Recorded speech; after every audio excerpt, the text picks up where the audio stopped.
तुलसीदास की पूरी रामायण पर भी हमने कोई टिप्पणी नहीं की। जो अंश अव्यवहारिक है और मर्यादित शब्दों के द्वारा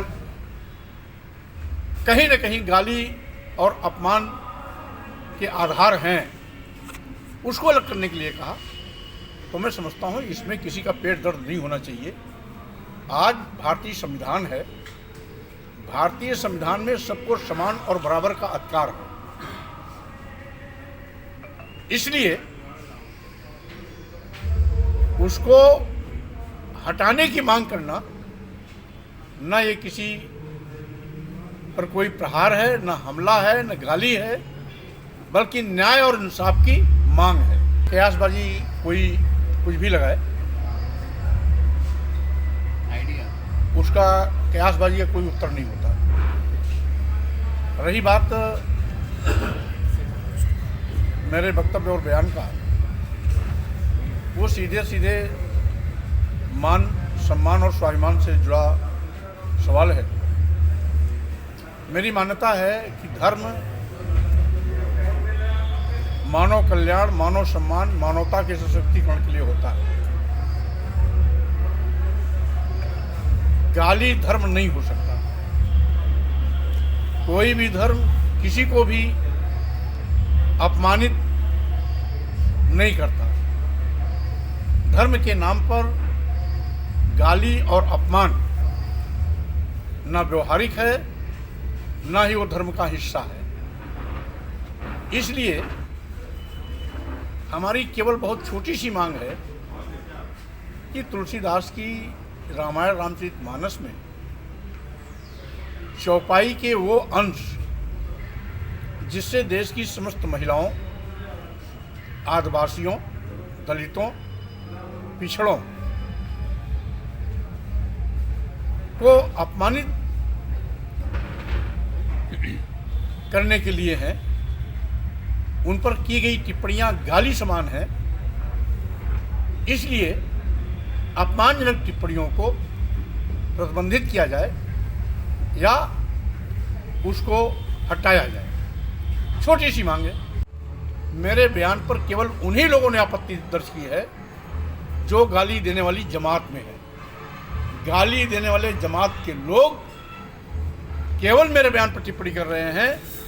अगर हिंदू वर्ण व्यवस्था के 4 वर्णों को लिया जाए तो केवल एक वर्ण व्यवस्था के लोग मेरे खिलाफ हैं, 3 वर्ण व्यवस्था के लोग हमारे साथ हैं। कौन है वो? 4 वर्ण में पहला वर्ण ब्राह्मण, दूसरा क्षत्रिय, तीसरा वैश्य, चौथा शूद्र। तो पहली व्यवस्था के लोग, पहली वर्ण में आने वाले लोग, जिसमें संत, महंत, धर्माचार्य और जात विशेष के लोग को पीड़ा हो रही है और किसी और को नहीं हो रही है। इसलिए आपका विरोध किससे है? इस ये वाले वर्ण से? पहला वर्ण वही ब्राह्मण ही है जिनको आप कह रहे हैं, उनसे या फिर रामचरितमानस के रचयिता से? आपको चूंकि लिखा तो उन्होंने। एक मिनट, ना मुझे रामचरित रचयिता तुलसीदास से विरोध है, ना ब्राह्मण समाज से विरोध है। हमें चौपाई के उन अंशों से विरोध है जिन चौपाई के अंशों से देश की समस्त महिलाओं, आदिवासियों, दलितों, पिछड़ों पर अपशब्दों का प्रहार किया गया है। इसके सिवाय और किसी पर हमारा कोई विरोध नहीं। सरकार संज्ञान ले, उस पर कार्रवाई करे। अच्छा, एक चीज सोशल मीडिया पे और ये चल रही है कि आज जब भारतीय जनता पार्टी 14 के बाद से जब पूरे देश में फैल रही है, तो जो लोग मंदिर नहीं जाते थे, पूजा पाठ नहीं करते थे, वो भी करने लगे। ऐसे में स्वामी प्रसाद मौर्य जी का पार्टी लाइन से अलग हट के बयान देना क्या मायने रखता है? देखिए, भारतीय संविधान सबको बोलने की छूट देती है। किसी पार्टी का मेंबर होना का मतलब ये नहीं होता कि जुबान पर ताला लगना। हम अपने व्यक्तिगत विचार रख सकते हैं।